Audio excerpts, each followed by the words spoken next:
Defensa antiaérea siria repele ataque con misiles de Israel. Unidades de la defensa antiaérea del ejército sirio repelen un nuevo ataque con misiles de Israel sobre la capital del país, Damasco.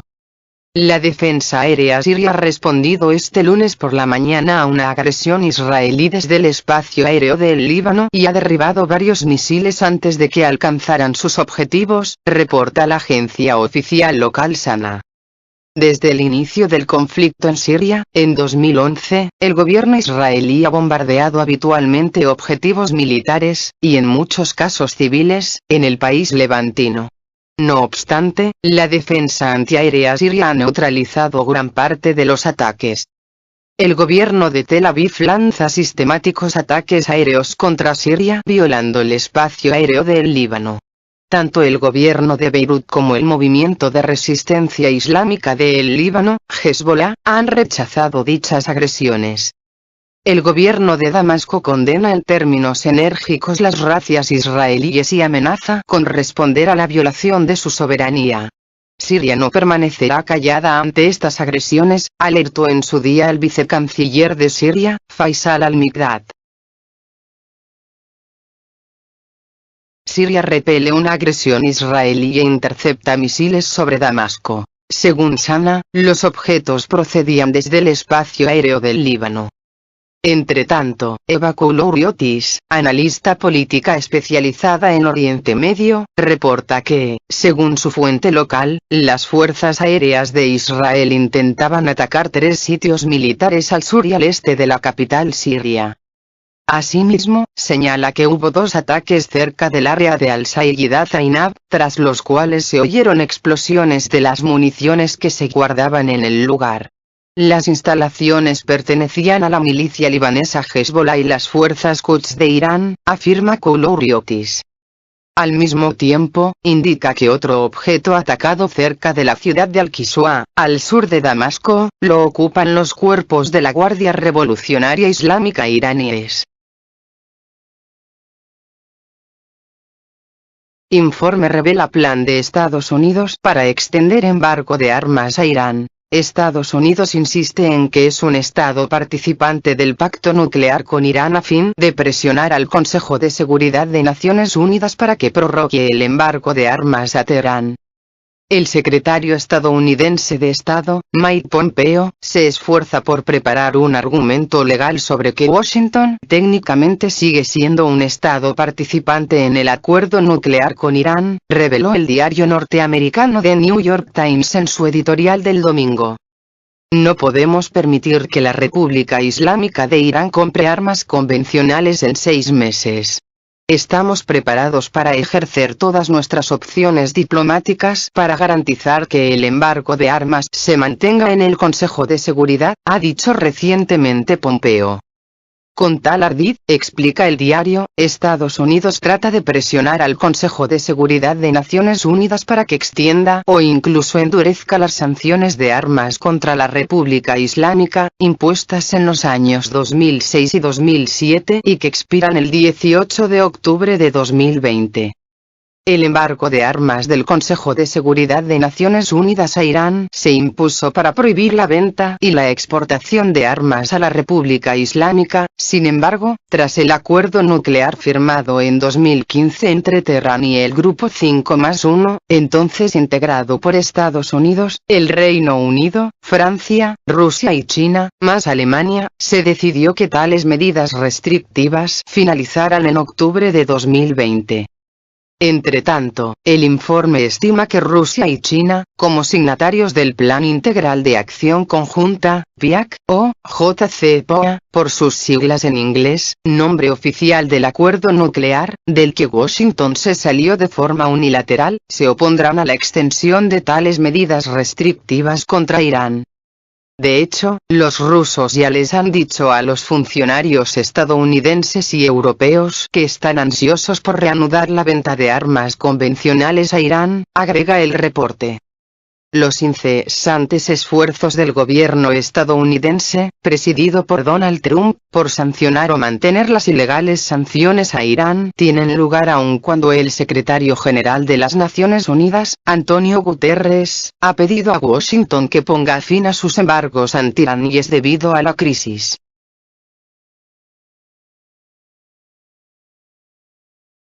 Canadá pide levantar sanciones contra Venezuela. La coalición canadiense Hamilton exige que Canadá y Estados Unidos levanten sus sanciones económicas coercitivas contra Venezuela en medio de la lucha contra la crisis. En una carta dirigida el sábado al primer ministro canadiense, Justin Trudeau, los grupos Hamilton Coalition to Stop the War y Movement Québécois pour la Paix, coalición de Hamilton para frenar la guerra y movimiento quebequense por la paz, exigieron el levantamiento urgente de las medidas económicas coercitivas del gobierno de Canadá contra varios países, incluido Venezuela, ya que obstaculizan su acceso a los medios para hacer frente a la crisis global provocada por la nueva crisis. El objeto de esta petición al señor Trudeau es permitir a los países afectados por las sanciones y, de hecho, a todo el mundo, estar en mejor situación para afrontar la emergencia, se lee en el comunicado. En otra parte del mismo, los firmantes critican al gobierno de Estados Unidos, especialmente al presidente estadounidense, Donald Trump, porque, desde el comienzo del brote de esta enfermedad mortal, ha forzado a otros países a plegarse a su régimen de sanciones contra los estados destinatarios recurriendo a la extraterritorialidad, es decir, penalizando a las corporaciones extranjeras que osan comerciar con los países que el gobierno estadounidense ha sancionado. También lamentan que la Casa Blanca, aprovechándose de la grave situación provocada por el bicho, siga aumentando sus presiones económicas a países como Irán y Venezuela, mientras ambos luchan contra este problema. El hecho de que el gobierno de Estados Unidos incremente las sanciones contra esos dos países durante una crisis es simplemente un acto de barbarie, dejaron claro. Desde Canadá, la coalición Hamilton para frenar la guerra y el movimiento quebequense por la paz, piden el cese de las criminales sanciones contra Venezuela y otros países, mediante una carta abierta dirigida al primer ministro Justin Trudeau. De acuerdo con el secretario general de la Organización de las Naciones Unidas, ONU, Antonio Guterres, en medio de la lucha global contra este temible virus, es imperativo renunciar a las sanciones impuestas a los países para garantizar el acceso a alimentos, suministros de salud esenciales y asistencia médica ante la emergencia. Las tensiones entre Caracas y Ottawa comenzaron hace tiempo. El gobierno de Canadá trató de desconocer la voluntad democrática del pueblo venezolano en las elecciones presidenciales del 20 de mayo de 2018, puso sanciones a importantes autoridades venezolanas, secundó a Washington en sus presiones al chavismo para derrocar el presidente legítimo de Venezuela, Nicolás Maduro y, recientemente, mantiene sus sanciones ilegales a Caracas pese a la crisis.